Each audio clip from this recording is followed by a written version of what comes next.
নমস্কার বন্ধুরা, অনুরাগ ক্রিয়েশন চ্যানেলে আপনাদের সকলকে জানাই স্বাগতম।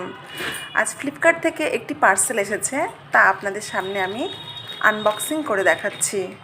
আপনারা কি কেউ গেস করতে পারছেন এই জিনিসটি আসলে কি? পারছেন না তো?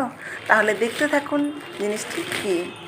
জানেন তো বন্ধুরা, আমি ফ্লিপকার্টে একটি ব্লু কালারের এই জিনিসটি অর্ডার করেছিলাম, কিন্তু ফ্লিপকার্ট আমাকে ব্লু কালারের জিনিসটি না দিয়ে একটু পিঙ্ক কালারের জিনিস দিয়েছে, আর ব্যাগটি দিয়েছে ব্লু কালারের। ভাবুন তো কেমন লাগে তাহলে। তবে কি বন্ধুরা, আমার পিঙ্ক কালারের এই জিনিসটিই পছন্দ হয়েছে। আচ্ছা, এবার কি বুঝতে পারছেন জিনিসটি কি?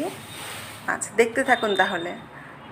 আমি কি করলাম, এই জিনিসটিকে ওপেন করলাম, করার পরে এই জিনিসটির চারটি পাশ আমি বিছানার চার সাইডে লাগিয়ে দেব। এবার দেখুন বন্ধুরা, জিনিসটি কি। এটি একটি মশারি।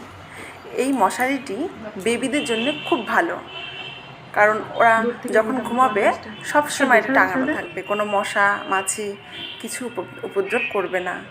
এটি তো আমার খুব পছন্দ হয়েছে, আর কালারটিও বেশ সুন্দর লেগেছে। তো সবশেষে বলবো, থ্যাংক ইউ ফ্লিপকার্ট।